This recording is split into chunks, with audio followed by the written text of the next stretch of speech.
আসসালামু আলাইকুম everyone and again welcome back to my daily blog. So এটা আমি আমার ভাগ্নিকে নিয়ে ওর চুল কাটাতে গেছিলাম। তো যেহেতু সানন্দার পাশে তাই ১ কাপ চা আর ওকে দিয়েছিলাম শামু চাইটা। আমরা খেয়ে দিয়ে চলে গেছিলাম সেলুনে ওর চুল কাটাইতে। দেন ওরে চুল-টুল কাটায় নিলাম।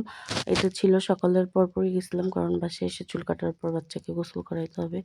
এই যে এই সেলুনটাতে বাবুর চুল কাটায় নিয়ে আমরা এখন বাসার উদ্দেশ্যে রওনা দিয়ে দিছি।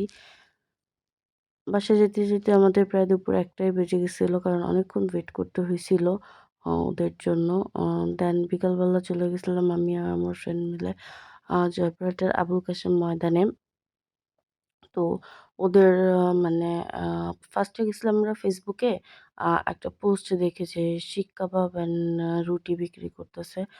কোনো একটা রোল টাইপের এটা দিয়ে। বাট এত ডিসঅ্যাপয়েন্টমেন্ট মানে ৳১০০ হিসেবে এটা একদমই টেস্টলেস না। কোনো সস ছিল না, কোনো মেয়োনিজ ছিল না। বিফ যেটা বলছে বিফও পরিমাণও খুবই কম ছিল। জাস্ট মনে হইছে যে কাঁচা, কাঁচা রুটি খাইছি। কোনো প্রকার কোনো টেস্ট পাইনি। পুরা একটা লস প্রজেক্ট। এটা হচ্ছে এই যে খানস কাবাব অ্যান্ড ফুড জোন। মানে আমাদের ২ জনের একজনেরও এটা একদমই পছন্দ হয় না। পুরো ফ্লপ একটা খাবার। মানে প্রাইস অনুযায়ী একদমই ভালো না।